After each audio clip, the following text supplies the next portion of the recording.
The palace was alive with excitement. The news of Prince Veyron's fall had spread like wildfire across Verith. The old power had been broken, and the path to peace with Earth seemed clearer than ever. Ethan stood beside Lyra in the royal chamber, now officially recognized as a royal mate. The formal ceremony was simple but full of meaning, a bond not just of law, but of trust and choice. Lyra's leg still carried its familiar limp, but she stood taller than ever. Her silver skin glowed softly under the crystal chandeliers. "You have changed everything," she said quietly, looking into Ethan's eyes. "I only walked beside you," Ethan replied. "You carried the weight." The queen approached, her face softened by time and understanding. "Princess Lyra," she said, "you have proven that strength is not measured by the perfection of the body, but by the courage within. You have honored your people and all who watch." Lyra bowed respectfully. "Thank you, Your Majesty." Days passed and the new peace treaty was signed. The Verath and Earth began to share knowledge, culture, and friendship. Ethan was appointed as Earth's official ambassador to Verath, a role he accepted with honor. But beyond politics, a quiet change grew between Ethan and Lyra. One evening, as the twin moons rose high, they walked along the crystal-lit paths of the palace gardens. Lyra leaned on her staff, but her steps were steady and sure. "Do you remember the day you first saved me?" she asked. Ethan smiled. "How could I forget? You were barely conscious, but fierce even then." She laughed softly. "I was afraid then, afraid I would never live a full life." "Look at you now," Ethan said, "stronger than anyone I know." She looked at him, her eyes shining. "Because you believed in me." Their bond became a symbol throughout the galaxy, a human and an alien, united against doubt and fear. Others came forward. Disabled aliens, outsiders, those once dismissed, finding courage in their story. Lyra started programs to help disabled. Youth become leaders and warriors. Ethan worked to strengthen ties between Earth and Verith. Together, they showed that difference was not weakness, but strength. One day, as they walked through a newly planted grove of crystal trees, Ethan stopped and took Lyra's hand. "We've come a long way," he said softly, "and I want to take the next step, with you." Lyra's eyes widened. "What step?" Ethan reached into his pocket and pulled out a small, shining band, a circle of woven crystals designed in Earth and Verith styles. "Will you marry me, Lyra? Not because of law or blood, but because I choose you." Tears filled her eyes. She nodded, smiling brighter than ever. "Yes, Ethan, I will." The galaxy watched as the human soldier and the disabled alien princess walked forward, not as exceptions, but as leaders. Their love was not perfect in form, but perfect in spirit. And in that, they found a future where no one was left behind. The great council chamber was packed. Noble families from every corner of Verith had gathered for what many called the trial of the century. The stakes were clear. The future of the Verith royal family and the fragile peace with Earth rested on the outcome. Ethan stood beside Lyra near the center of the room. The tension was thick, the kind that made the air feel heavy. The murmurs of the crowd rose and fell like waves as they waited. At the high dais sat Queen Solara, her silver hair gleaming under the crystal lights. Her eyes scanned the crowd with authority. Beside her sat Prince Veyron, his usual confident smirk replaced with a cold glare. The room fell silent as Queen Solara began. "We are gathered to decide the truth of the accusations against Prince Veyron." Veyron stood, his voice sharp. "These claims are false. I demand proof beyond shadowy recordings." Lyra stepped forward, her staff steady in her hands. "Your Majesty, the recordings were taken from the palace archives. The guards we captured confirmed the orders came from Veyron himself." A murmur rippled through the audience. Some nobles looked surprised, others frowning in disbelief. Varen sneered. "This is a political game, designed to weaken me and my house." Ethan spoke then, his voice clear and steady. "We have the evidence, and the truth is stronger than lies." Varen's eyes burned with anger. "Very well. If you want proof, I accept a trial by combat. We shall settle this like true Varath." Gasps echoed around the chamber. Trials by combat were rare but respected, an ancient way to prove honor. Lyra's eyes met Ethan's. She nodded.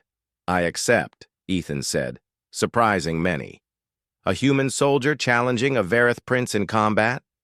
It was unheard of. Queen Solara raised her hand. "So be it.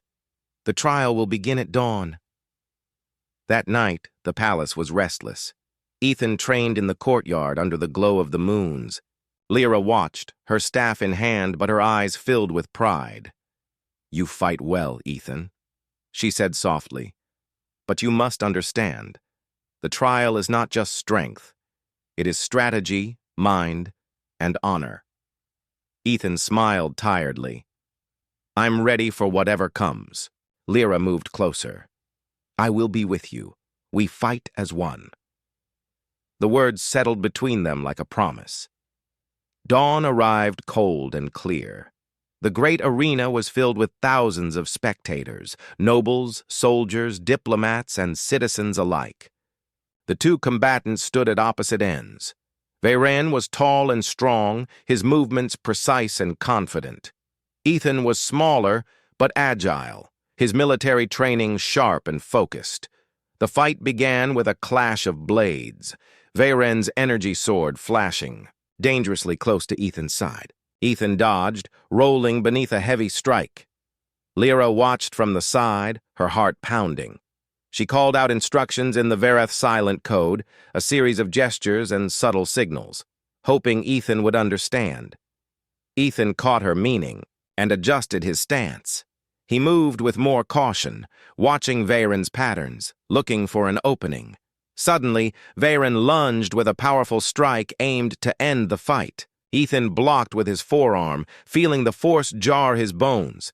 But he twisted, breaking the prince's grip, and landed a solid kick to Varen's side. The prince staggered. Ethan pressed the advantage, but Varen recovered quickly, blocking. The next few strikes. The battle was fierce, neither willing to give ground. Sweat and energy crackled in the air. Then Varen feinted and went low, trying to sweep Ethan's legs. But Ethan was ready. He jumped, landing a sharp elbow to Varen's jaw as he passed. Varen stumbled, and Ethan seized the moment. He grabbed Varen's arm, twisted it behind his back, and forced him to the ground. The crowd erupted in gasps and shouts. Ethan held Varen down firmly, waiting for the prince to yield. Varen's eyes flashed with fury, but then softened. He nodded sharply. The queen raised her hand again. "The trial is over. Ethan Cross has proven his honor." Back in the council chamber, the mood had shifted. Lyra stepped forward, her voice ringing clear. "Today, we have seen that strength does not belong to the perfect body alone. It belongs to the heart, to the will, to fight for what is right." Ethan smiled, tired but proud. "I am honored to stand beside her. Together, we will build a future stronger than any doubt or fear." The queen nodded slowly. "Then it is decided. Prince Varen will be stripped of his title and confined until he learns humility," the crowd murmured. Some nobles nodded in approval, others in silence. Lyra turned to Ethan, her golden eyes shining. "You fought not just for me, but for all, who are overlooked and underestimated." Ethan shook his head. "No, you fought, and I was lucky to be by your side." That evening, as the palace quieted, Ethan and Lyra stood on a balcony overlooking the city. The stars burned bright above the crystal spires. "I never imagined my life would come to this," Ethan said softly. Lyra smiled. "Neither did I. But sometimes the strongest bonds are the ones we never expect." Ethan took her hand gently. "Do you still fear what others think?" he asked. She shook her head. "I only fear losing the chance to walk this path with you." Ethan squeezed her hand. "Then let's walk it together."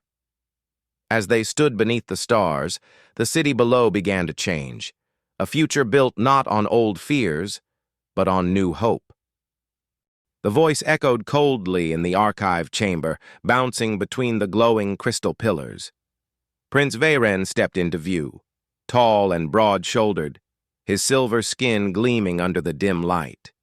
His robe of royal green trailed behind him, and a smirk curved his lips. "You should have stayed silent, Lyra," Veyren said, his tone dripping with contempt. "No one would have cared about you. But now you bring a human into our affairs. You embarrass us before the court." Ethan took a half-step forward, his stance protective. "She's done nothing but survive. If that embarrasses you, maybe you're the problem." Veyron's eyes flicked to him, a faint sneer forming. "And you, the outsider. You think our laws will protect you? That blood bond means nothing to me." "It means something to her," Ethan said evenly. "And that's enough for me." Veyron's smirk widened. "Good. Then you can fall together." He gave a small hand signal, and two Verath guards stepped out from behind the pillars, men in dark armor holding sleek energy blades. They moved. With the cold precision of professionals, Ethan's mind switched to combat mode. "Lyra, stay behind me." But Lyra's voice was calm. "No, Captain. We fight together." The first guard lunged. Ethan sidestepped, grabbing the man's wrist and twisting hard, sending the blade clattering to the floor. The second guard moved toward Lyra, but she shifted her staff in a swift arc, striking the man's knee with a sharp crack. He stumbled, giving her just enough time to jab the staff's tip into his side. A pulse of light erupted. Ethan realized her staff had a stun charge built in. Within seconds, both guards were on the ground, groaning and unable to stand. Ethan turned to Veyren, who was backing away toward the exit. "You're not leaving," Ethan said, but Veyren only laughed. "You have no proof I ordered anything. Those men will say you attacked them unprovoked, and when the council hears you, an alien outsider, assaulted royal guards, you will be expelled from this planet." Lyra's voice cut through the tension. "We already have proof." Veyron's smirk faltered. Ethan pointed toward the crystal, pillar still projecting the feed of the assassin taking orders from Veyren. "You should be more careful where you conduct your business." Veyron's eyes narrowed. For a second, Ethan thought he might attack, but instead the prince turned sharply and strode away, his robe sweeping behind him. "We need to copy this." "Now," Lyra said, moving quickly to the pillar. Minutes later, with the data safely stored in a small crystal drive, Ethan and Lyra slipped out of the archive and back into the palace corridors. They spoke little on the way, both knowing every shadow could hide another spy. When they reached Lyra's chambers, she locked the door and exhaled slowly. "You realize," she said, "that by taking this proof, we've crossed a line." Ethan set the crystal drive on the table. "Lines don't matter if they're drawn by people trying to kill you." Her eyes studied him for a moment, then softened. "You could still walk away, Captain. Leave this mess to me." "Not happening," he said without hesitation. "We're in this together now." The next day, the council meeting was quieter than usual. The queen sat in her high seat, scanning the faces of the assembled nobles. Lyra and Ethan stood side by side near the center. Queen Solara's voice was steady. "You claim to have proof of treachery within the royal family." Lyra stepped forward, holding the crystal drive. "Yes, Your Majesty. Proof that the attempt on our lives came from Prince Veyren." The queen's eyes hardened slightly, but she nodded for the guards to take the drive. Moments later, the image from the archive was projected into the center of the chamber, Veyren handing the sealed packet to the assassin. Gasps rippled through the room. A few nobles muttered curses under their breath. Veyron rose from his seat, fury in his eyes. Lies, fabricated! This is a trick by the human to weaken our court. Ethan stepped forward. That footage was taken from your own palace archives. You can call me a lot of things, Prince, but a master of alien forgery isn't one of them. The Queen raised her hand. Enough. This court will investigate the truth of this matter. Until then, Prince Veyron, you are confined to your chambers. The prince glared at them as guards escorted him out. Ethan caught the promise of vengeance in his eyes. After the session, Ethan and Lyra walked together through the palace gardens. The sun was setting, casting gold light over the crystal flowers. That was dangerous, Ethan said, bringing that proof out in the open. If the Queen had chosen to protect him, we'd be finished. Lyra gave a small shrug. If I am to claim my place, I must take risks, and I cannot claim it alone. Ethan glanced at her. You're not alone. They walked in silence for a moment until Lyra spoke again. You fight well, she said. Not just with weapons, but with words. Part of the job, he said. Soldiers aren't just trained to fight. Sometimes we're trained to stand our ground without firing a shot. Her lips curved faintly. I think that's why you saved me. You fight for people, not just battles. Ethan looked away, not sure how to answer that. That night, trouble found them again. Ethan was heading back to his guest quarters when he heard a sharp metallic crack from Lyra's direction. He sprinted down the corridor, rounding the corner to find her doorway open. Inside, two masked figures were tearing through her shelves, clearly searching for something. Lyra stood near the far wall, her staff raised. Ethan didn't hesitate. He charged the nearest figure, slamming him into the wall with enough force to knock the wind out of him.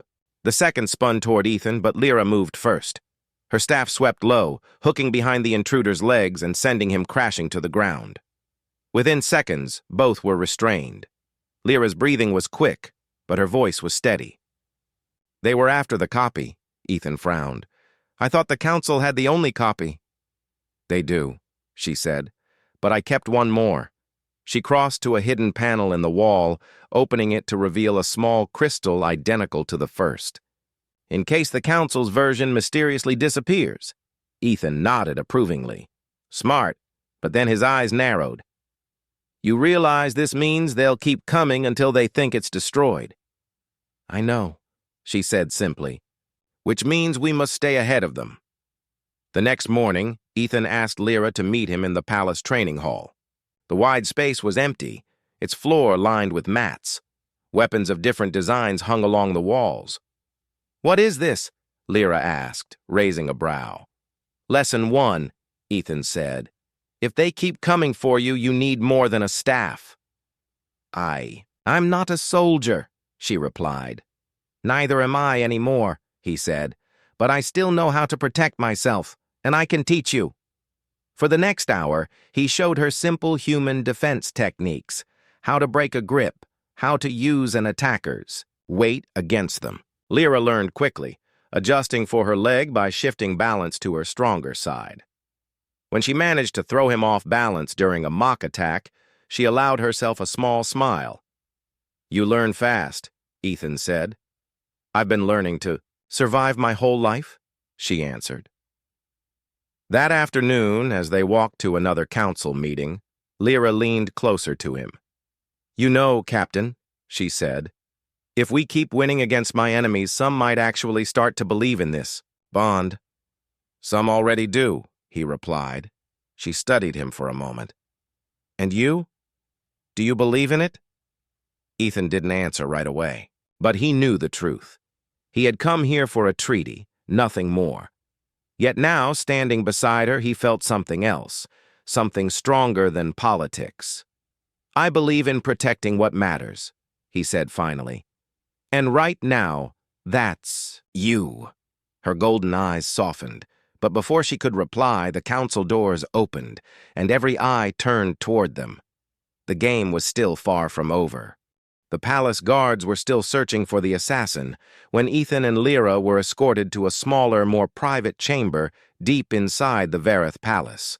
The door shut behind them, muffling the distant echoes of armored boots and shouted orders.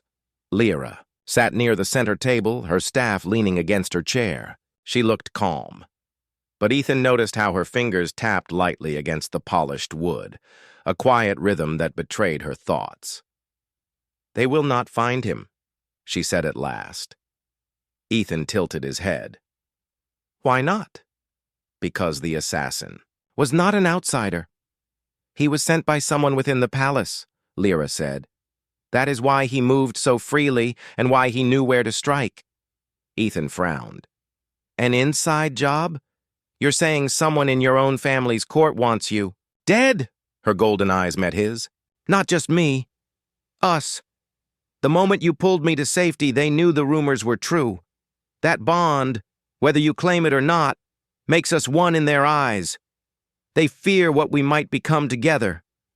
Ethan leaned against the wall, arms crossed. "Then tell me, Lyra, why does this bond matter so much here?" She took a slow breath, her voice steady but soft. "Our people believe in blood joining. Two lives linked by shared lifeblood are meant to stand together, to defend each other, to produce stronger heirs. It is more than romance, it is survival. When you saved me with your blood, you unknowingly stepped into a role that, by our law, cannot be broken unless one of us rejects the other in public. But rejection brings shame and weakness in the eyes of the council." Ethan processed her words. "So if I refuse you in front of them, it damages your standing." "Yes," she said. "And mine is already fragile because of my leg." Her tone was matter-of-fact, but Ethan caught the flicker of pain in her expression. She wasn't asking for pity. She was stating the reality of her life. "Then maybe I shouldn't say anything yet," Ethan replied. "If keeping quiet protects you, that's fine. But understand this.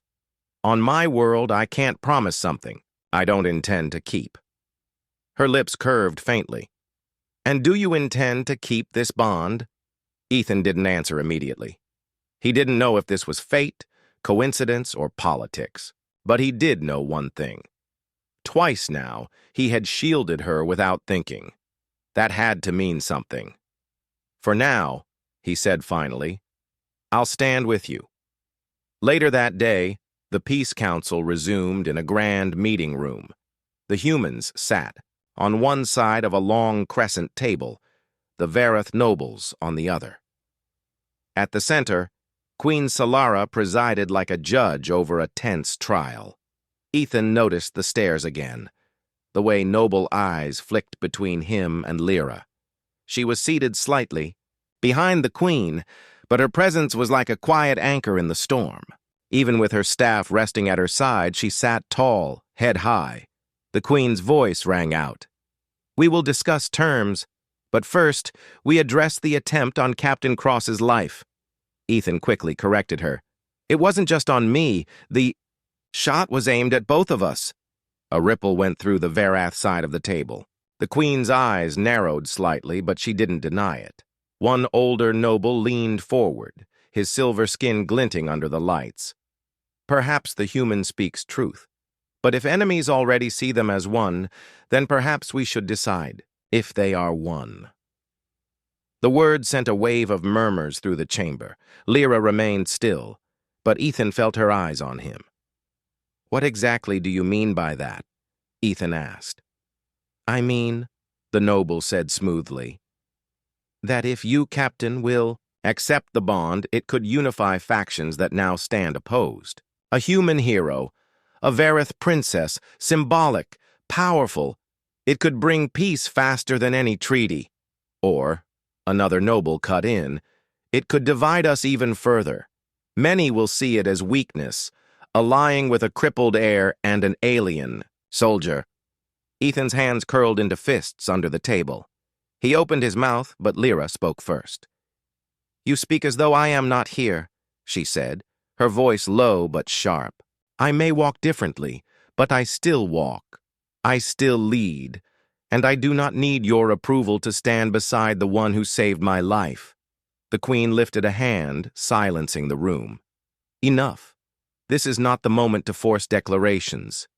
We will proceed with negotiations. That night, Ethan found Lyra in the palace gardens. The air smelled faintly of crystal blossoms, their petals glowing faintly under the moon's light. She was standing near a shallow pool, her reflection rippling. "You didn't have to defend me like that in the council," Ethan said as he approached. She turned her head slightly. "You would have done the same." "Yes," he admitted. "But now you've made enemies even bolder." "Better to see the knives coming than to pretend they don't exist," she replied. Ethan studied her in the moonlight.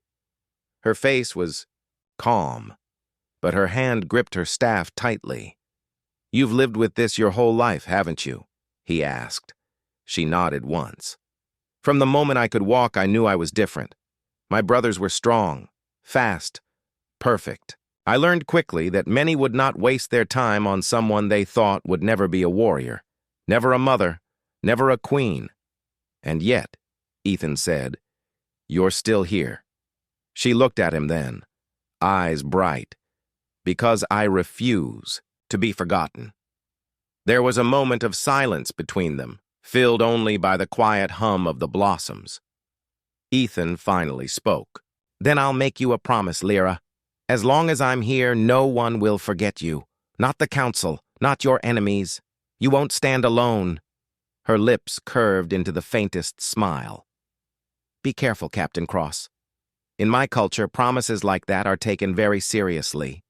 "I'm counting on it," he said. The next morning, the danger returned. Ethan was walking with 2 human aides toward the council chamber when a palace guard approached, one of Lyra's personal guards, a tall Vareth named Coriel. His voice was urgent. "Captain Cross," Coriel said, "the princess requests your presence immediately." Ethan didn't ask questions. He followed Coriel through the palace halls to Lyra's private chambers. She was standing beside a low table covered in data scrolls. Her expression was serious. "What's going on?" Ethan asked. "I've been going through old security records," she said, gesturing to the glowing scrolls. "The man who tried to kill us yesterday, I recognized his movements. He was once a guard for my cousin's household." "Your cousin," Ethan repeated slowly. "And where is your cousin now?" "In the royal court," she said, smiling in front of the queen. Ethan's jaw tightened. "So you're telling me this was ordered by family?" "I'm telling you it is very likely," she corrected. "But we need proof. Without it, the queen will say we're stirring trouble." Ethan's military instincts flared. "Then we find proof. Where do we start?" She handed him a small device. "This is a key to the East Archive. It holds years of security feeds. No one visits it now. It's considered obsolete. But I believe our answers may be there." Ethan took the key. "Then let's go." Her brow lifted slightly. "You realize this is not a safe path?" He gave a small, crooked smile. "I've never been good at safe." That evening, they moved quietly through the less-used corridors of the palace. The East Archive was a tall, narrow chamber filled with crystal pillars, each glowing faintly with stored images. Lyra navigated between them with slow, practiced steps, leaning on her staff but never pausing. Ethan followed, keeping watch. Finally, she stopped before one pillar. "This one," she said. She touched the surface and a shimmering image appeared, a feed from 3 years ago. It showed a younger version of the assassin, walking in full guard uniform beside a tall Varath man draped in royal green. Ethan pointed. "That your cousin?" She nodded grimly. "Prince Veyron. He has always hated me. Calls me the cracked jewel when he thinks I cannot hear." The feed shifted to show a meeting in shadow, the same assassin accepting a sealed packet from Veyron. Ethan exhaled slowly. "That's it. That's your proof." But before they could copy the feed, the lights in the archive dimmed, and the sound of footsteps approached fast. Ethan stepped in front of Lyra, hand instinctively going to the sidearm at his hip. Shadows stretched between the pillars. A voice echoed through the chamber. "You should have stayed in your role, cousin. Quiet." "Invisible." Lyra's fingers tightened on her staff. Ethan's muscles tensed. The game had just changed. The great hall of the Verath royal palace was made of smooth black stone that shimmered under the blue light of hovering crystals.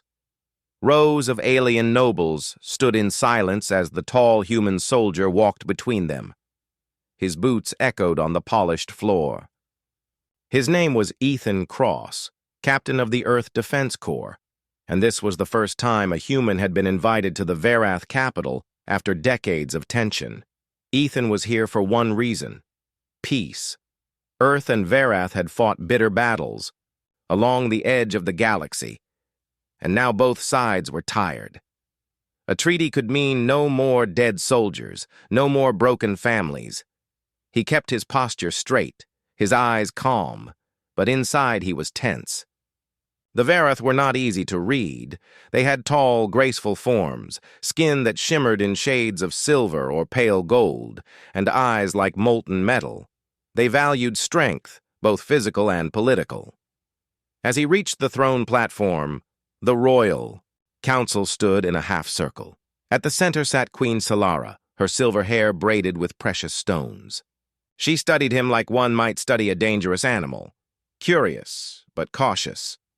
"Captain Ethan Cross of Earth," the Queen said, her voice smooth but cold. "You stand before the court of Verath to speak of peace." Ethan bowed slightly. "I stand here for that reason, Your Majesty. I hope our worlds can lay down their weapons and build trust." There was a ripple of whispers among the nobles. Some eyes narrowed. Others looked bored. Ethan knew the Verath had long memories. Peace wouldn't come just because he asked for it. Then the room's atmosphere shifted. The sound of slow footsteps echoed from the side entrance. Every head turned. Ethan looked too. A young woman entered the hall, her form draped in soft white fabric, marked with royal symbols. Her skin had a faint silver glow, but her gait was uneven. One leg moved stiffly, the other with more ease. She carried a slim walking staff, each step deliberate. Ethan noticed the way the other nobles looked at her, some with pity, some with quiet mockery. She ignored them. When she reached the center of the hall, her golden eyes locked on Ethan. A smile curved her lips, small but certain, and then she spoke. "Do you remember me?" she asked. Her voice was calm, but it carried across the hall. "I am the disabled one you mated with." The hall exploded in noise, gasps, sharp whispers. A few nobles stepped back as if she had thrown a weapon into the room. The Queen's eyes narrowed. Ethan froze. His mind scrambled through memories. Mated with?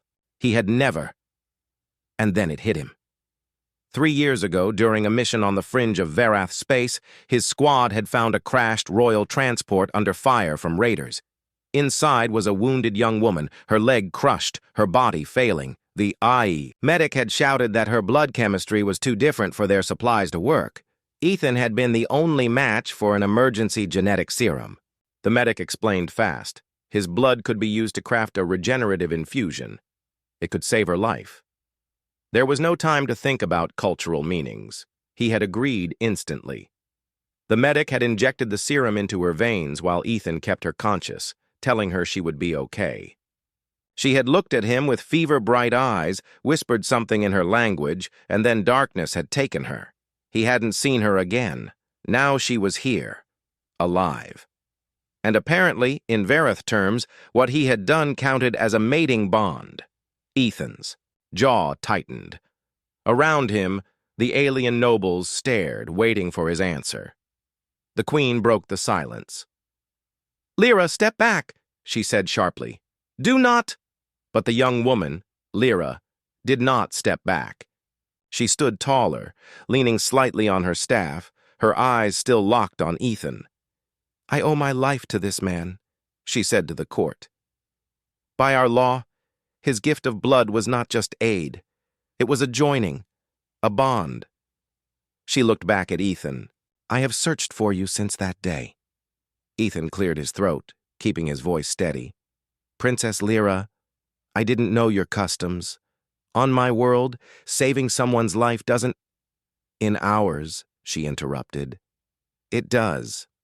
The Queen's expression hardened. This is a matter for the royal family, not the Peace Council. But it was too late. The chamber was alive with speculation. Some nobles whispered that this was a scandal. Others muttered that perhaps it was a sign, a link between human and Vareth blood, binding the two peoples together. Ethan felt a dozen political traps springing at once. If he denied Lyra's words outright, it might insult her and her supporters. If he accepted them, it could be seen as overstepping Earth's role. I think we should speak privately, he said to Lyra. There's much I don't understand. She inclined her head. Then follow me. They met in a side chamber, the noise of the court fading behind thick walls. The room was smaller, warmer, with sunlight streaming through a crystal ceiling.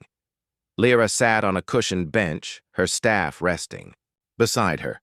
Without the pressure of the court, she looked softer, but there was still steel in her gaze.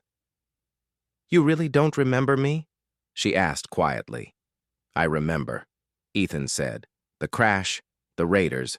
You were hurt badly. And you saved me. Her fingers touched the side of her neck where the serum had entered. Your blood mixed with mine. To us, that is life shared.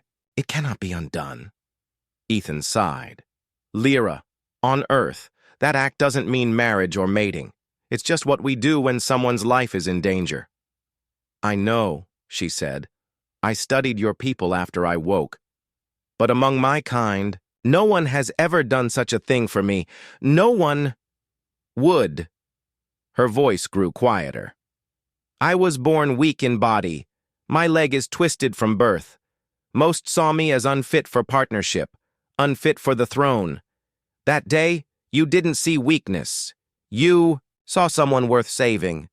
Ethan felt something shift inside him. He remembered how determined she had been to stay awake, to fight against the pain. He hadn't thought of her as weak then, and he didn't now. I didn't expect to ever see you again, he admitted. I sought you, she said simply. And now that you are here, I will stand by your side. The others can think what they want. He looked at her carefully. You know this could be dangerous. If the wrong people believe I'm your mate, they might try to use that against both of us. Her lips curved slightly. Then let them try. They returned to the hall together, whispers following their every step. Ethan noticed the way Lyra walked, slow, deliberate, but unyielding. She did not hide her limp. She wore it like a banner. The Queen announced the continuation of the peace talks, but the atmosphere had changed. Every noble's attention now flicked between Ethan and Lyra. When the meeting ended, Ethan started to leave, but a sudden movement caught his eye. A shadow slipped along the upper balcony. A glint of metal flashed in the light. Instinct took over. Ethan lunged forward, pulling Lyra down just as a thin, needle-like projectile shot through the air and buried itself in the pillar behind them with a sharp thunk. Guards shouted. The hall erupted. The shadow fled before anyone could reach it. Ethan kept his body over Lyra's until the guards confirmed the danger had passed. When he finally stood, she looked up at him, eyes bright. You protected me again, she said, softly. He glanced at the embedded dart. Looks like someone doesn't want you near me or me near you. She met his gaze without fear. Then we are already in this together. Ethan didn't answer right away. But in that moment, with the Vareth court in chaos around them, he realized something. Whatever this bond meant, whatever trouble it brought, walking away was no longer an option.